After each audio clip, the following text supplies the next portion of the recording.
Ինչպես կգնահատեք այսօր թոշակառուների սոցիալական վիճակը Հայաստանում։ Շատ ծանր։ Ձեր դիտարկմամբ ինչպիսի պայմաններում են նրանք ապրում։ Նրանք ուղղակի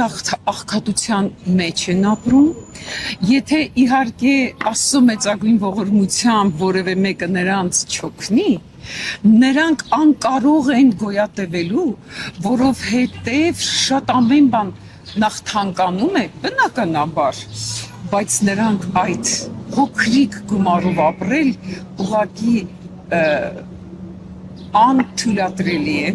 Սա ինձ համար բավականին մեծ հուզիչ հարց է,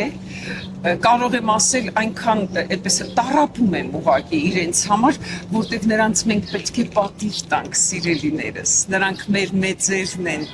եւ այդպես չպիտի վարվենք եւ ես կարծում եմ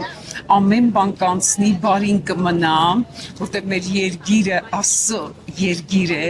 լուսավոր երկիր է եւ այս դժվարությունը երբ որ անցնենք, խավարից անցնում ենք դեպի լույսը, իսկ լույսը հաղթել է։